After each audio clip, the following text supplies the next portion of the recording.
Welcome to the experiment. I'm Bill Correll, and this is my investigation. My research project to gather data from 100 beautiful human beings for the sole purpose to see what actually happens across the interviews. Now, the questions are fixed, and all the interviews will remain consistent, with the variable being the actual participants themselves and their answers. It's as if I'm having you, John, come sit on my porch so I can learn about people. Okay? Okay. Uh, we're going to look forward to what we'll learn at the end of all of this, but you know what? At the moment, I'm really interested in you. So, what is your full name? John Lewis Clark III, but call me Jay. Don't call me John. That's great. So, tell me a little bit more about that. John Lewis Clark III. Yes. Well, my father made that decision, obviously. You know, um, it was it's interesting because everybody says I have such a regal name, but it's funny because I have a regal name, but I'm far from a regal person, put it that way. You know, it's it's um it's awesome to actually have like that third moniker, the knowing that you're the third in the line, Yeah, having this that is like a moniker. legacy name, right? It is. But then again, what's interesting is once you find out about my legacy, you're like, okay, hey, being the third one, it is what it is. So Yeah, there's an old saying, it's not how you get started, it's how you finished, right? So from wherever you are, there's always this opportunity for the rest of your life, and that's a good thing, no question about it. very What's true. your favorite nickname, John, that most people don't know you have? Um, Actually, Jay, because a lot of people used to call me JC, things like that. But over time, it's morphed to Jay, and only really people out here in Austin know Yeah. me as Jay. My people back at home, not all. Do you have any pet names from any loved ones, parents, daughters, whatever? Now, my mom, she still calls me Johnny. Johnny. That's a great, great way to be known. Most of my family and friends from the early days still call me Billy, even though I just had a 70th birthday. Among the Irish, that is a very, very strong show of respect. Handsome Johnny, upright Billy, just usually comes along with some kind of a respectful term that describes the human being, and it gives us a familiarity. That E at the end. So your mom has that connection with you, clearly. Okay. Okay. Well, at least I knew it. I put it this way. I know it's a mark of like you said, respect. But I get used to it. She's the only one that can call me Johnny, you know. I would imagine. So we'll move on. And when did you first notice what color hair you had?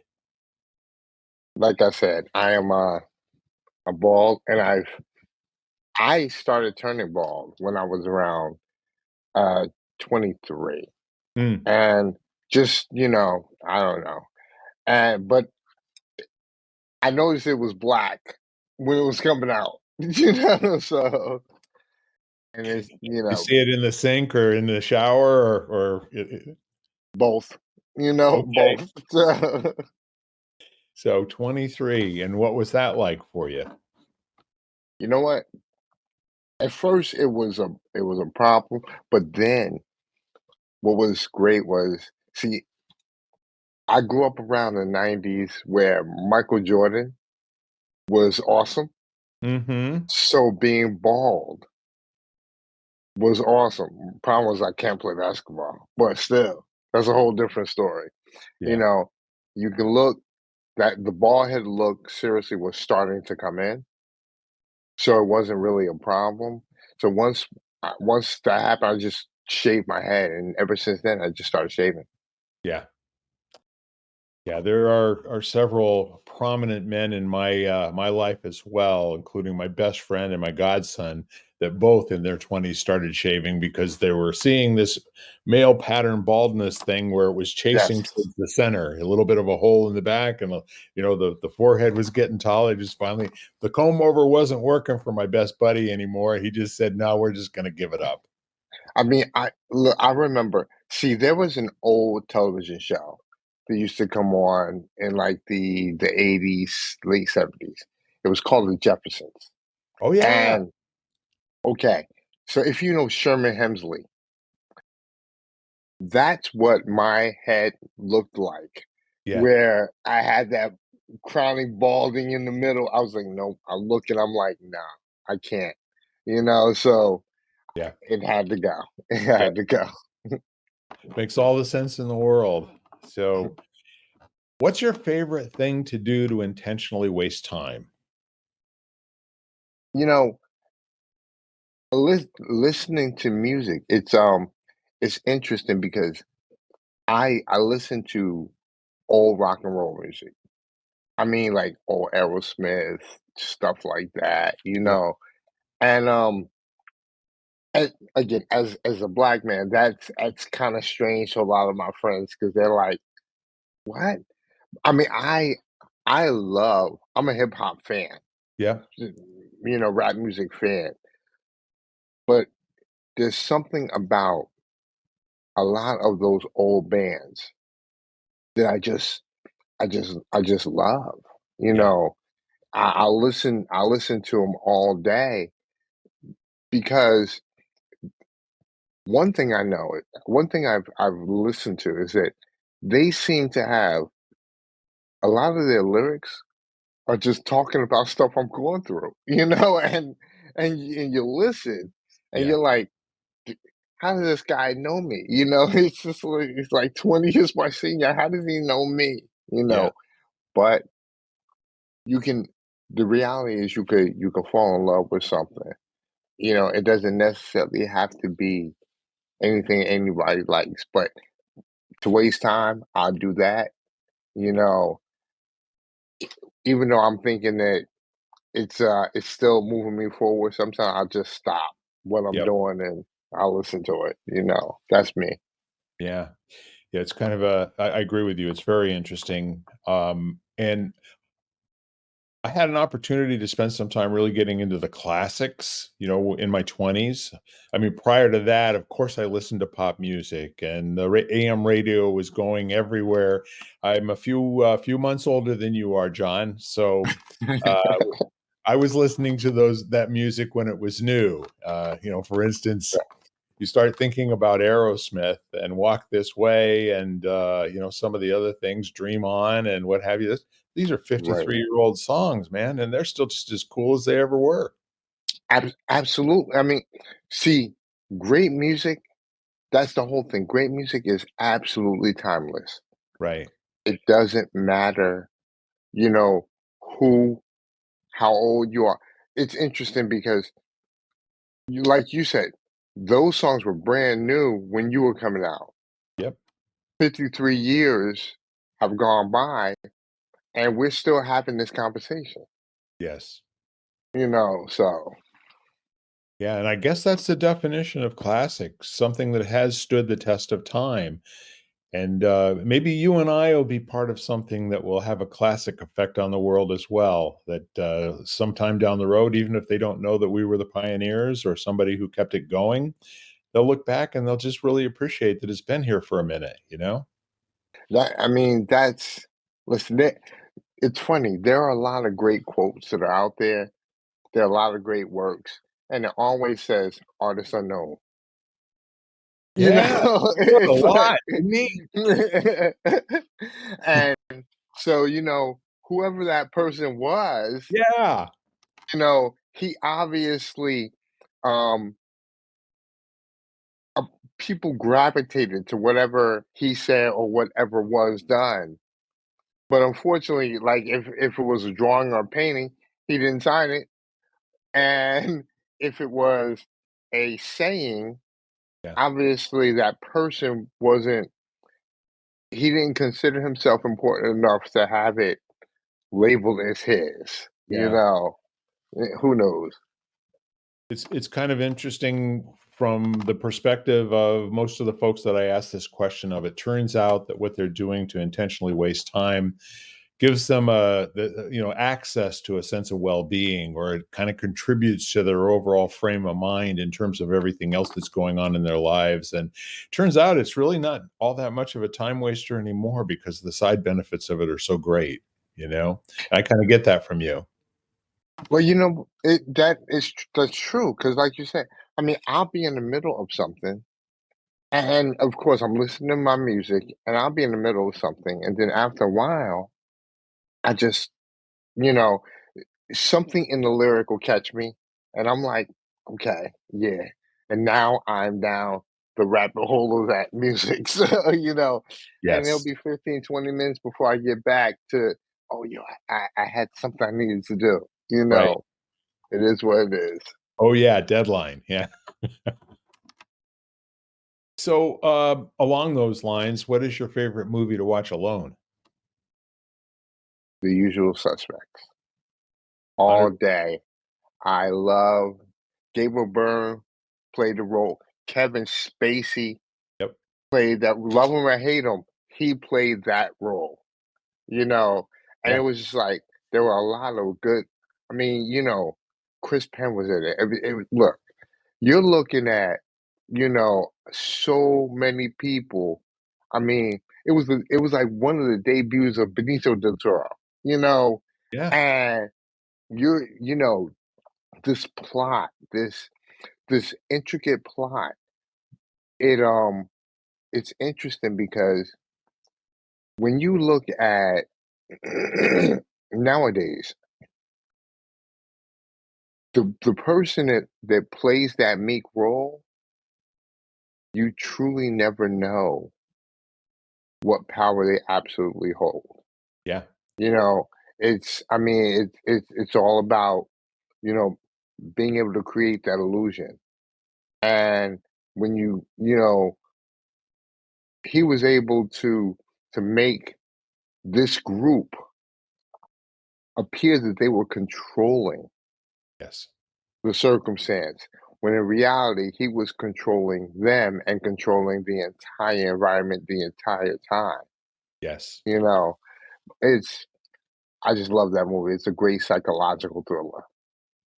Well, without giving everything away in the plot, the last 5 minutes just makes it a master class in terms of how to live your life in a powerful Yep, way against circumstances that are beyond, all expectations of you ever getting out of it, you know? absolutely. So, did you, without getting in too deep into it, did you identify in particular with any of the characters, or the one that was portrayed by our buddy Kevin? More of the Kevin character because you know I've learned that true strength, doesn't really come with showing absolutely how strong you are. Listen, I'm a little guy. Yeah. And, it's interesting because a lot of people have taken that for granted Yes. until we have circumstances. You know, it's a different situation. But and again, it's not always about strength, combat, whatever, what have you. Mental muscle, being able to just think about things differently, you know, it's always interesting. It's actually pretty cool to have people underestimate you because it's always a shock when something else occurs, put it that way. Yeah. Yeah, and it's the people who are calm when everybody else is going crazy that are actually in control, you know? Absolutely. Yeah. Absolutely. That's a great movie, and it's one of my favorites too. I think one of my favorite quotes in another movie, Devil's Advocate, is when Pacino says to his young protege, "Never let him see you coming, Daniel." Yes. Yes.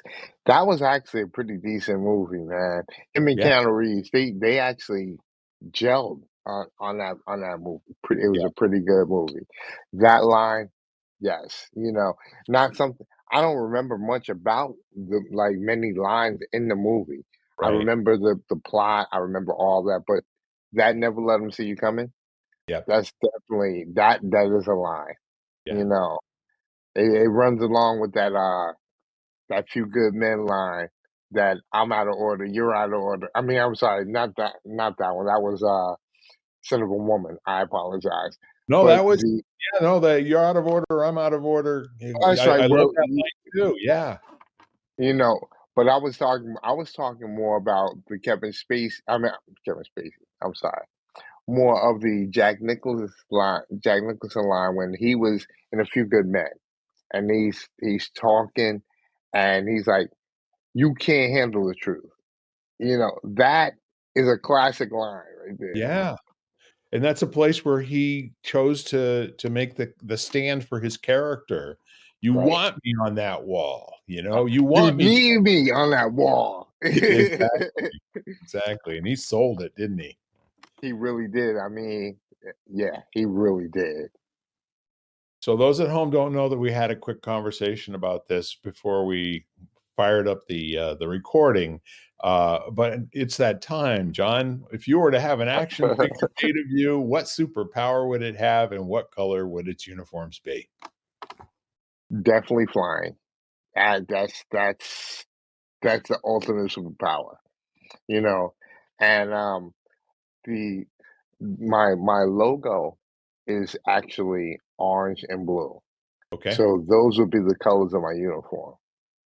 You know, like, I don't know if I'd have a cape or anything like that, but it's like, the ability to fly is just awesome because I everything is that 30,000-foot view.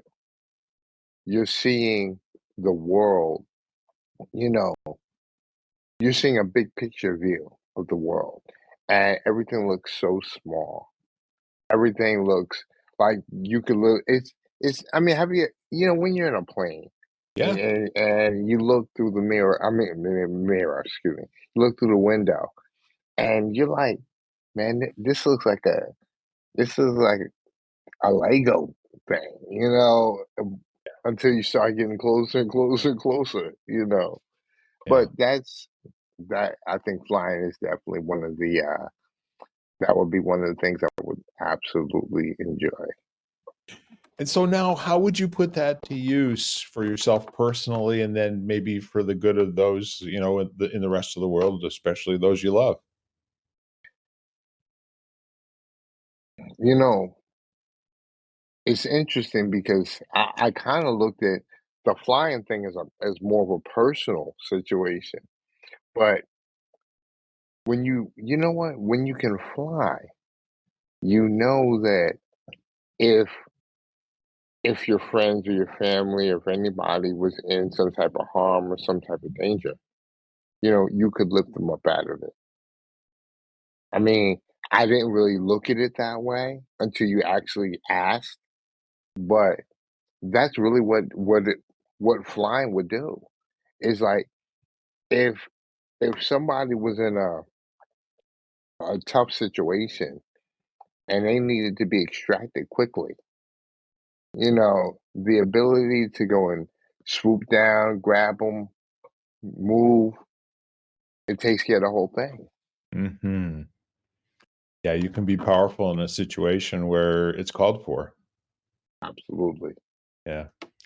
So we'll move back through time, and Sherman set the Wayback Machine. What did you want to grow up to be when you were 5 years old? That was a good question.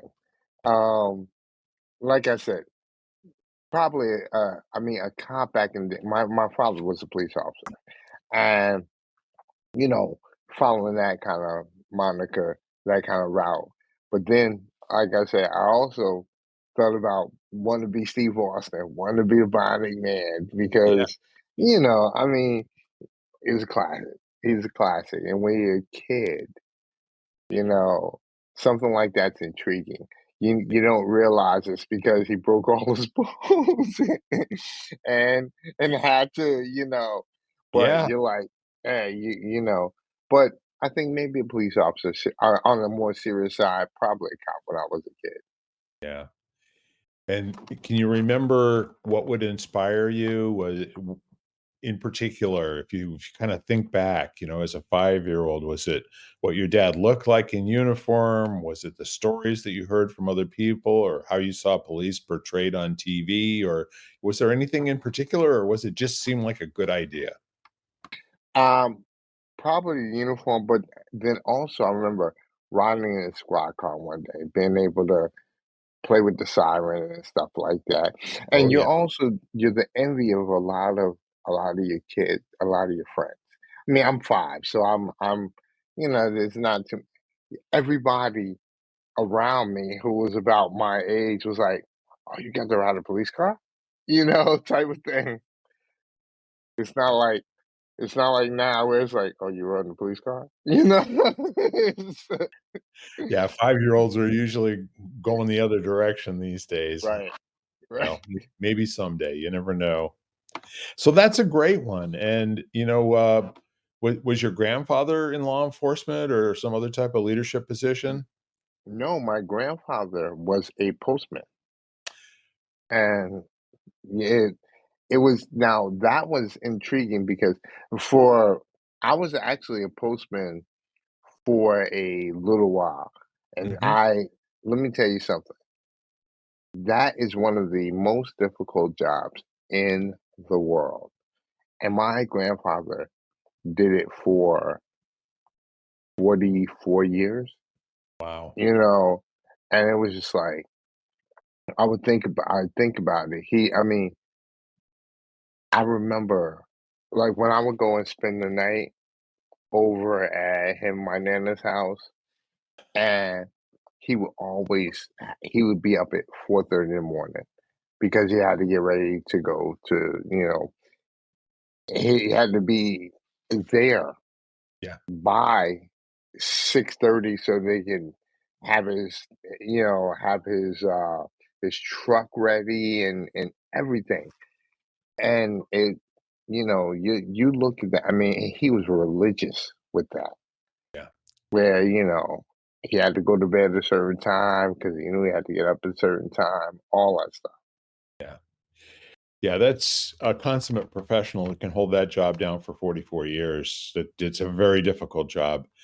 I have personal experience with that because that's what my wife is doing for a living right now, and she won't give it up, you know? Really? Yeah, she's been doing that for this is now almost 3 years, since, during COVID, but the point is that we live that life of getting up early and her getting home late, and, she signed up as a part-timer, but, most of the time she works 5 or 6 days a week, so Yeah, yeah. It's well, you know what's Here's what's interesting. When I started, it was when the there was a post office kind of coup type of thing. It was the old regulars is what they would call them yep, versus the part timers, and it was like it was interesting because the regulars didn't really want to teach the part timers anything for fear that the part timers would become part of the regular group and that it was a very seclusive club yep, and it was just like I remember going through that because it was interesting because I just needed a job. I never really wanted to be a part of the postman's club. I didn't really want to be in a union and things like that. I mean, I knew there were good benefits and I had a family, so I had to look at that. But it also in the back of my mind, I just didn't want my grandfather's life. yeah, I mean, he had a great life, but also I think that I'm gonna tell you something. My grandfather, really funny guy, really I think he could have done something different mhm, if he had given himself the opportunity. But, also, see, back then, when to be a black man in a union position, it was almost like you felt like you made it. I mean, he had the benefits, he had he had a lot of things that a lot of other, you know, a lot of other brothers his age at the time, just especially in that day, didn't Yeah. have. Yeah. So, A future he was without a mystery, right? yeah, and that's the whole thing. It's like, see, what's interesting is when you come from certain worlds, I guess, you you seek safety and security Right. because for the most part, your life has been a mystery. Yeah. Every day is a mystery. So you gravitate towards the safer option, but those who have those who have had that type of security throughout their life, what ends up happening is over time, they become the risk taker. Because I mean, just, Yeah. it's an opposite effect type of thing. And like I said, I don't look, I don't put any blames on my grandfather. This this this man, he took care of my grandmother, he took care of my father. You know what I'm saying? And Yes. and he was my grandmother's second husband, but Yep. he's the only grandfather I've ever known. You know, it was just like, but like I said, you see differences in that in certain things. I knew I didn't want to be like him. So, Yeah. not in that respect.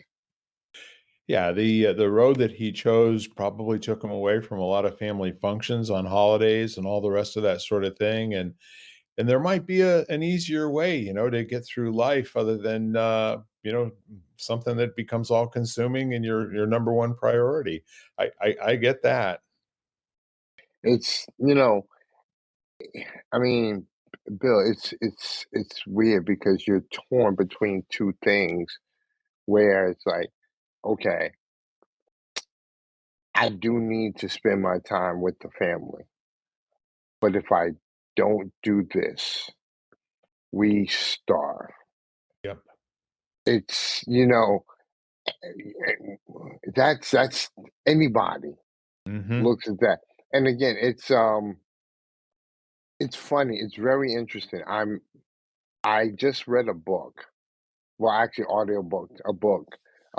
There's a guy named Jason Harris that uh me and Kate interviewed for our Happily Ever After podcast. Right. And Jason is he's a fully ordained minister, but he's also what's called a celebrant um in the funeral business. And it just in his book, he started reciting lines from Harry Chapin's Cats in the Cradle. Oh, yeah. And it's interesting because the reversal in that song is incredible because and then when he said my boy grew up just like me, it was absolutely true, Yes. you know? And it's just like everybody has to look at this balance. And and it's weird because in any situation, balance is balance is only attainable when you decide to take a role of mediocrity. And don't get me wrong, I'm not saying that there's anything wrong with being that guy that's, hey, listen, I come home, have a beer, food's on the table, I watch a movie or a TV. It's all that's the human experience. But Yes. then, but then you think about there is I don't know if you know David Goggins, but this guy, David Goggins, he is an extremist. And put it this way, he is he was in the SEAL Team 6 that got Osama bin Laden. All right. He is he actually passed the Navy SEAL training, then he passed the Air Force Tag P training, then he passed the Army Ranger School training. Then I mean, he did all that in 1 month. He ran in 1 month. He ran three 100-mile races. Yes. But now, his whole thing was that the mind has you put your own governor on your mind. Now it did cost him some health issues, but his whole thing was that you had to realize you had to sacrifice these certain things. But what David Goggins said, and just a little backstory, but what Goggins said was he was like, look, there is no balance. He was like, if you're trying to obtain a goal, there will not be balance. Right. Like Michael Jordan, in order for Michael Jordan or Kobe Bryant to be the best of the best, their practice schedules had to be intense. They practiced away from the team. Right. They practiced at times, you know, I'm sure their wives were like, come in for dinner, and they were like, "Nah, I still got another 500 shots to make," and type of thing. And so that again, that balance is it's not there. But again, when you want to be the best at something, you have to realize that it cannot be done within the parameters of normalcy, Right. you know.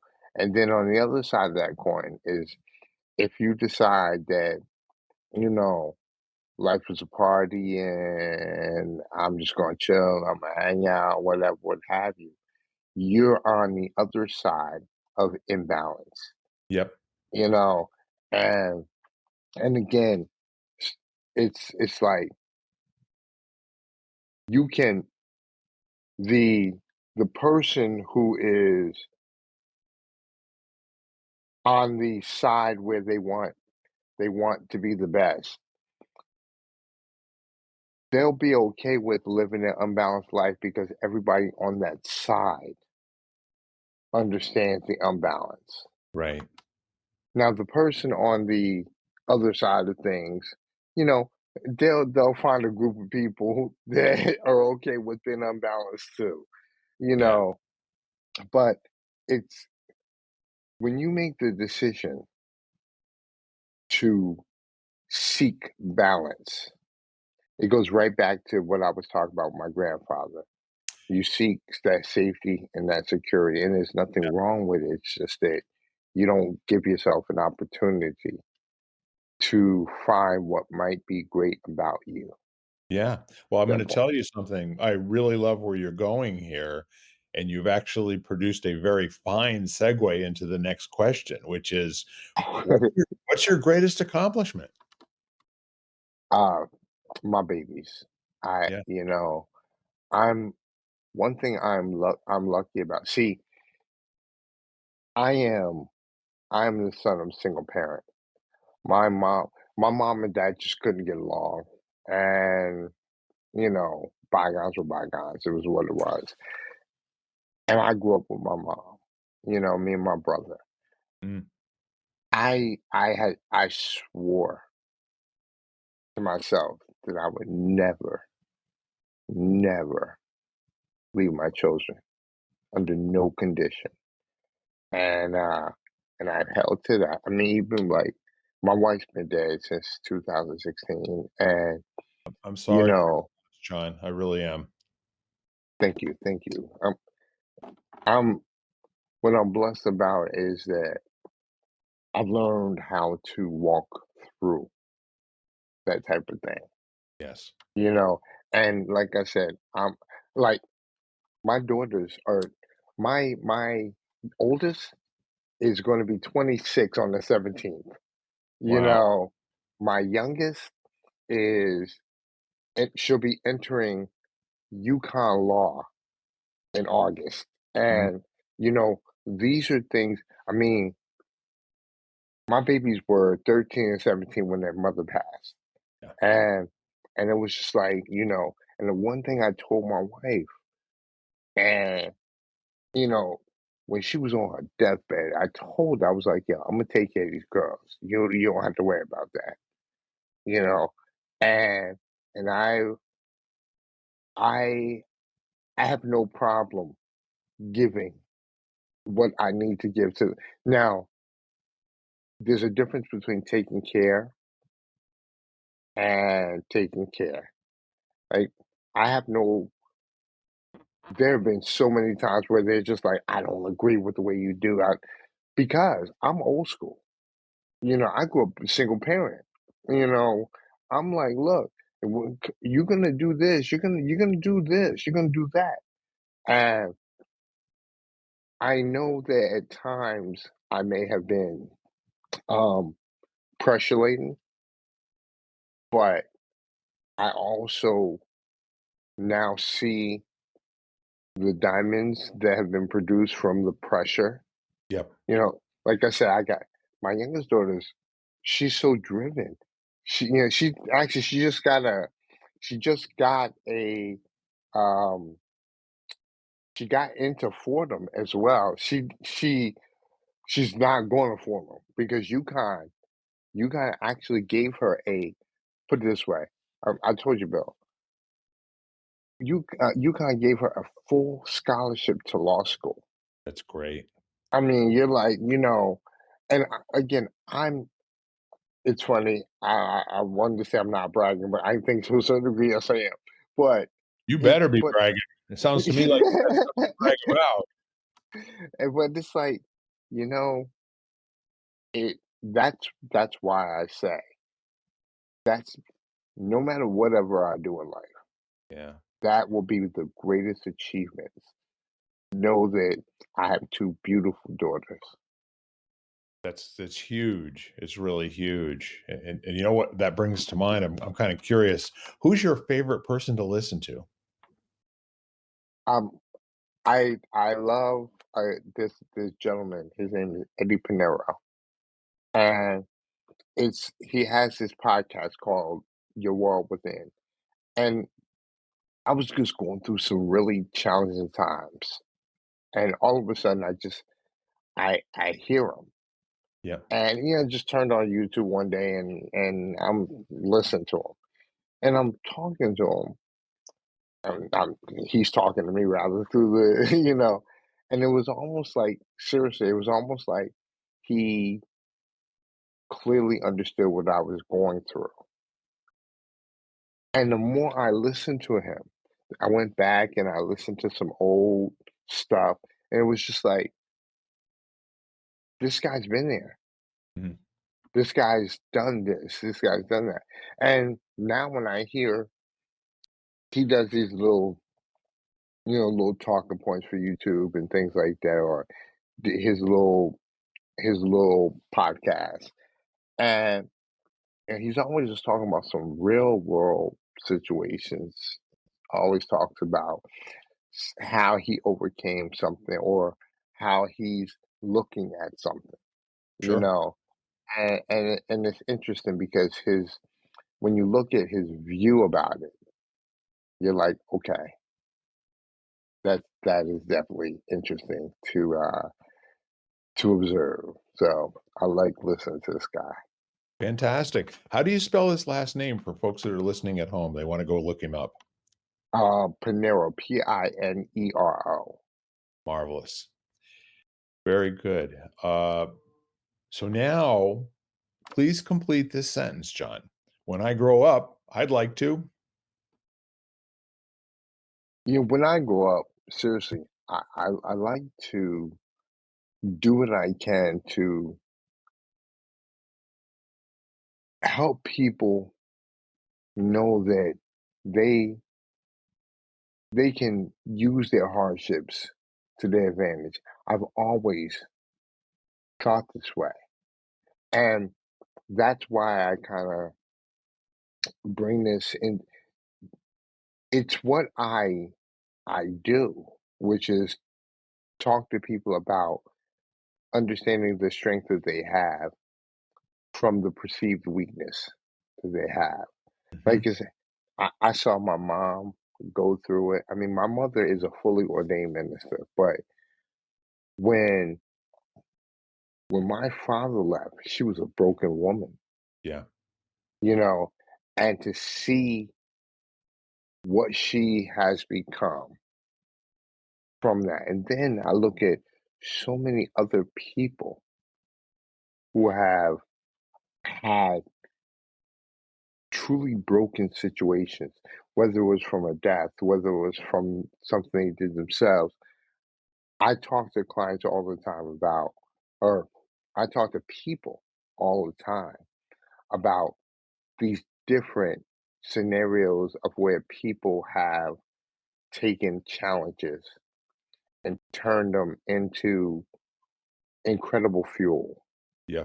I I always talk about Buster Douglas. Buster Douglas knocked out Mike Tyson 2 days before the guy's mom died.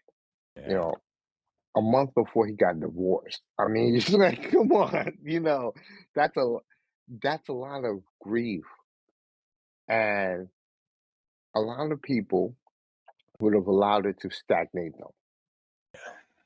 But he found a way to reroute that negative energy and transform it into a fuel Sure. that allowed him to knock out the heavyweight champion of the world, Yeah. and he's just one of them. Real quick, another story I love to tell people is the story of Clapton. Eric Clapton, he lost a 4-year-old kid, Yes. and from there, Tears from Tears from Heaven, Tears in Heaven was born, and and Tears in Heaven never would have been written if his son had not have died. Yep. Now, that song won the man 3 Grammys. He's now on Rolling Stone magazine's top 500 songs of all time with that song, Right. you know. And the reason why I bring that up is because he had to go through the grief of not only the loss of his son, but when you're a popular character as Clapton is, the world thinks they know everything about you. And so he couldn't turn on his TV without somebody giving a comment about what happened to his son. He couldn't listen to the radio. Right. He couldn't even walk the streets without people saying, "Hey, there's Clapton. Man, what happened to, blase blah." So he found a way to manipulate that energy and reroute it Mhm. so that he can create this beautiful hit. And now that song helps so many people to get through challenging time. It helped me. So Yes. I know a lot of other people I know to listen to that song. Yeah. You know, it makes it's Clapton had no idea of the effect that Connor's death had on the world. Right. Yeah. So you're always teeing up the next question, and here it is. The What's the most important thing in life to you right now? most important thing in life is seriously, it is true happiness. And true happiness, I always thought it was an end game thing. True happiness is understanding the value of the journey. That's true happiness because appreciating the ups, the ebbs, and the flows, and every aspect that does create happiness. Progress, put it this way, Tony Robbins has said that. He said progress creates happiness. And he's right, because the more you decide to move forward, the better off you are, the happier you are. Right. Stagnation, put it this way, stagnation is just like this. It's like you buy a car, really nice car, you love it, it's all good. It's, you know, 4 months down the line, your neighbor buys a car just slightly better. Now you're looking at your car like, man, although your car's awesome, you know, but you feel that, you know, that as long as you're,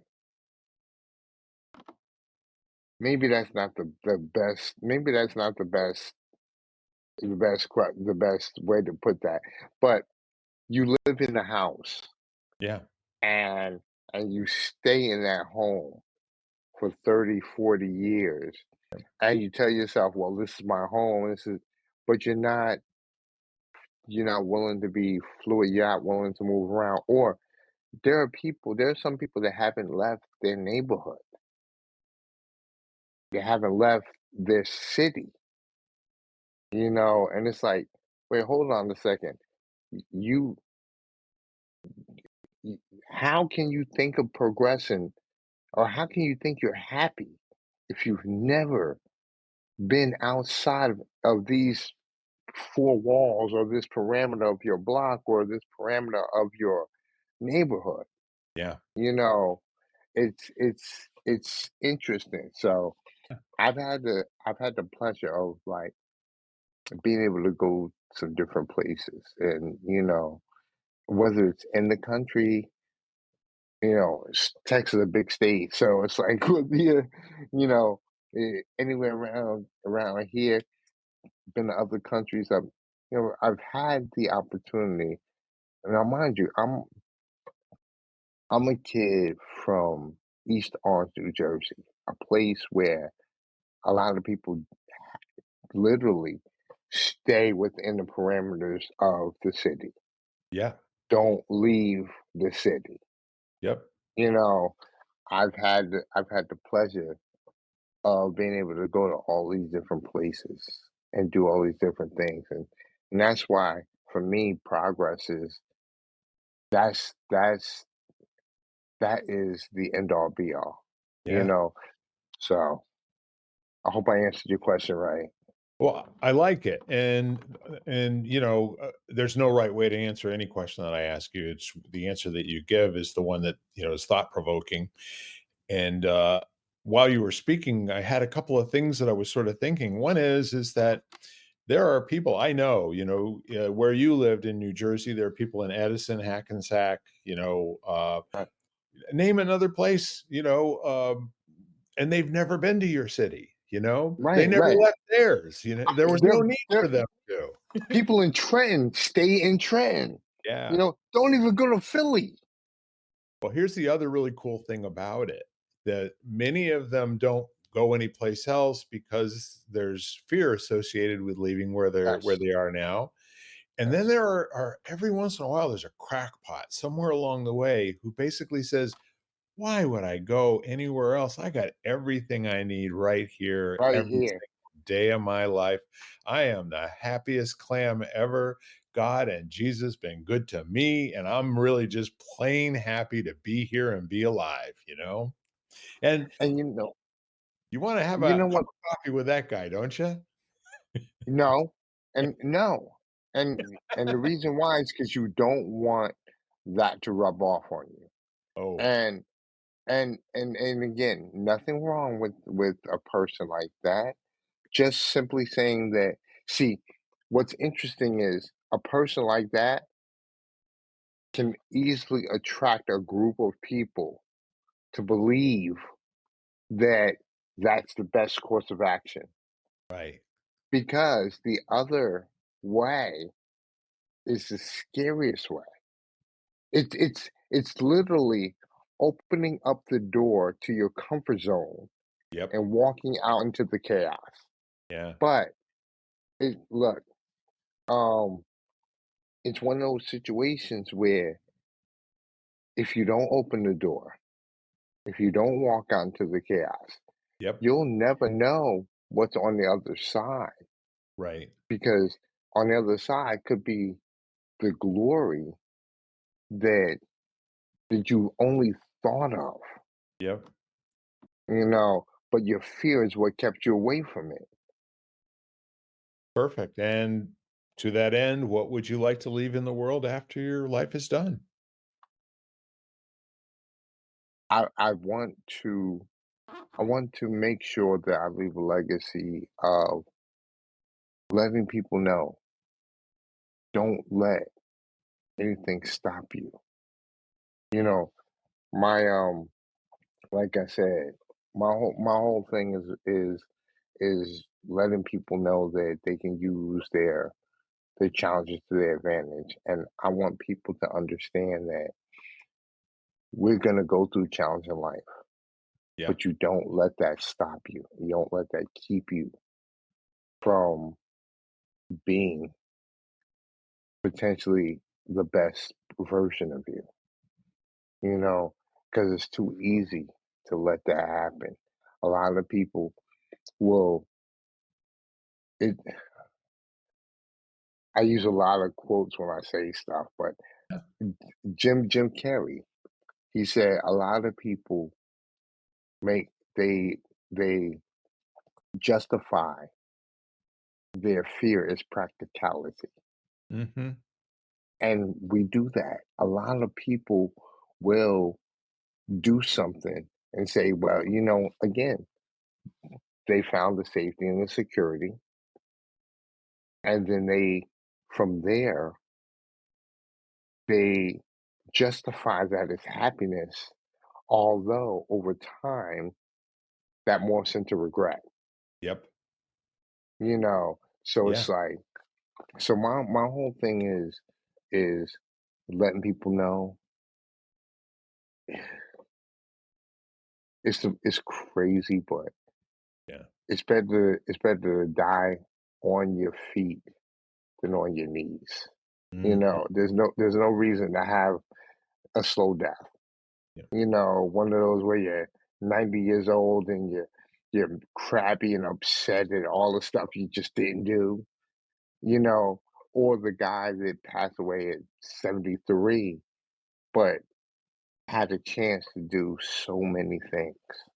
Mm. That's a difference. That's a very, very interesting philosophy.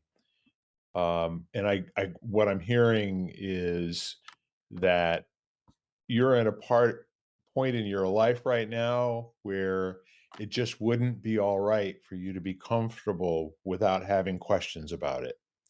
That the most important thing for you right now at this point in your life, given what you've been through, is to be in that space where every single day there's an opportunity for you to look at things in a critical way and start asking questions about what else is possible? What else can I be doing here? And who else can I meet? And where else can I go?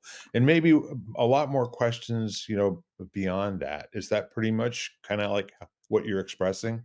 And not just for you, but for everyone. You know what? Yes, yes, to a large degree, and I'll tell you why. See, what's interesting is death. Death will force you to look at things in a different way. And when I Mhm. say that, I, the death of my wife, she passed at 44.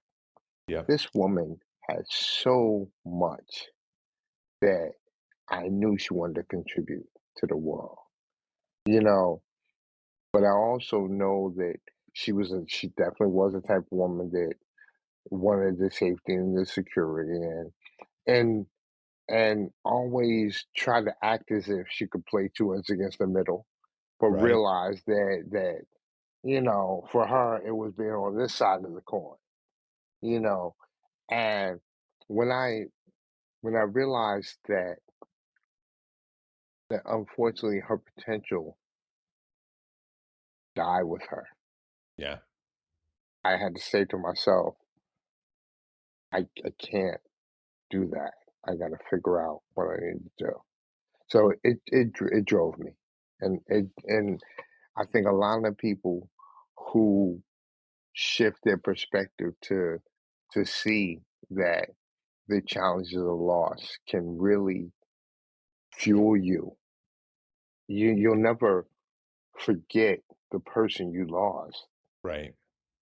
But also, one thing I can say is I'm pretty sure that my wife is looking at me and is like, "Yeah, you did a pretty decent job, man. You're doing a good job." You know Yeah. what I'm saying? So that's I hope that's what you want. Yeah, no, when you're thinking about what you're gonna leave behind, that's extremely important. So, I guess, I gotta just jump on the last question, and that is, what's the thing that most people misunderstand about you, John? I think a lot of people um they mistake my good intentions. And I say that to say because we live in a world where everybody thinks that, you know, you're doing something because you need something, Right, and that's the only reason why you're responding this way. Um, Personally, I've just been too screwed over by people to to say I'm going to do that to people.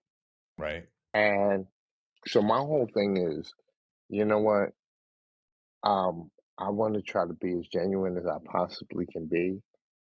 And sometimes people look at that like, come on, man, you can't be this genuine. You can't be this guy. You Yeah, what else? What do you want? You know what I'm saying? I don't. If I want something, I'll say it up front. So before the relationship starts, you know what I want. You know, and my whole thing is I'm not looking to butter you up to get it. yeah, I'm like, look, my whole thing is if I like you, and this is my genuine self. yeah, You know, and that I mean, it's cost me a lot.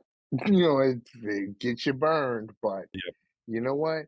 It's also the reality is you get a chance to really meet some genuine people when you act that genuine, and yeah, you're gonna run across some people that are just gonna, you know, be cautionary or not believe what not believe the way you see things, or try to one up you or to because they just want to make sure that they get you before you get them type of oh, thing. yeah, You know, I mean it's happened that way before. But I've learned over time that honestly, um, acting in a way where others don't necessarily know or or or or have an issue with you, they're not your tribe anyway. yeah. So, you know, I mean, it's, put it this way, detrimentally, it's worked to my advantage. You know? Sooner or later, right? You get Right. there. All right. Well, that's fantastic. Let's turn the tables for a minute. Do you have any questions for me? Yeah. What's up with the extra long beard? That's a short story. Daughter number two's asked me to grow a beard twice in my life. Once when I was 30, and that grew out to about here after a year and a half, and that's where it stayed. I shaved it off, within the first couple of years, but she was 4 years old at the time. And then she asked me again right after COVID started, June or July of COVID, that first year. Both of my son-in-laws were growing beards. And, they're pretty handsome men. Covering their face was fine, but, at the same time, she said, "The guys are doing it. Why don't you grow your beard back out again, dad?" And I said, "Well, sure, I'll do that." And so the length of the beard is because I was trimming it, and it's like every week and a half, I was cutting off a quarter of an inch or so, and I thought, "This is kinda nuts." I thought I was gonna have to, be able to stop shaving altogether. So I said, "Well, let's just see what happens in a month." Well, in a month, it was down to about here. In 2 months, it was down to here, and then suddenly, it got down to where I had these little straggly ends, and I cut those off about 3 inches, a couple of times, and I just finally decided a year ago, I'm gonna let this thing go, and when I finally do take it off, I'm gonna do a little bit of a fundraiser and see if I can make some money for a charity. I'll I'll get Okay. Okay. all my friends, those that love me and those that don't, to see if they can, outbid each other for, and raise a For little bit. Bill's hair. He's gonna shave it off. I mean, Okay. I've done that a Okay. couple of times losing weight, but that's a great question. Thank you. Hey, you know what? I like I said, I really wanted to know because I'm like, one, you are you're an extremely put together dude, and even with the beard, handsome, all put together. Like you wear well. It's definitely not the type of thing where most people you're like, what's up with the beard thing? It wasn't what's up with the beard thing. It was like it becomes a point of desired conversation.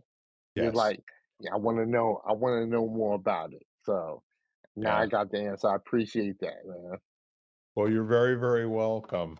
And is there anything else that you'd like to say to kind of wrap this whole thing up and maybe talk to the folks at home for a minute and give them one last taste of John Clark? You know what?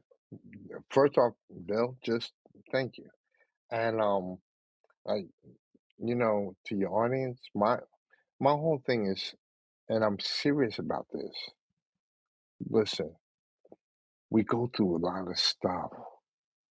Our world will make you believe that you can't handle it. It's not true. You have to shift your perspective to understand that things are going to happen, but how you can draw sometimes learn from what's happened. Don't be the thing that has happened. The emotions, they're real. Don't Nobody's taking that away from you. But believe that, you know, if you lost somebody, for instance, or a job, whatever, believe that somewhere down the line there was something to make you a better version of yourself. Yeah. But you can only explore that if you give yourself the opportunity to explore it. Perfect thought. Great, great message. I appreciate it. And to kind of maybe go back to what I usually say at the end of all my podcasts, and that is there's someone in your life that you need to reach out to and think about it for a moment. Send them a text, an email, a telephone call, carrier pigeon. I don't know. Just let them know that the world works for you because they are in it. Just if you do that like once every few days to somebody in your life and just keep reaching out and letting them know how special your life is because they are there. And if they ever need anything at all, they can call you and tell you about it. And then you can ask them whether this is something they want you to do something about, or if this is something you just want to share about and be a good listener. But for God's sake, let them know that there's always another choice besides the worst one. So, with that said, John Clark, thank you again for giving us a little insight into what you're doing. You're a fantastic human being up to great things, and I really appreciate you. Like I said, thank you for giving me an opportunity, man. Thanks for letting me come on your podcast. So I really appreciate that. You've got it. We're doing simple questions for 100 beautiful people. And if you'd like to also be a guest on here and be interviewed and interview me at the same time, I'd love to have you. So thanks again, John. Bye-bye for now. You've been listening to Simple Questions for 100 People, part of the Exvadio Podcast Network. You can find every episode at exvadio.com/podcasts, the Apple Podcast app, Google Podcasts, Spotify, iHeartRadio, and wherever you find podcasts.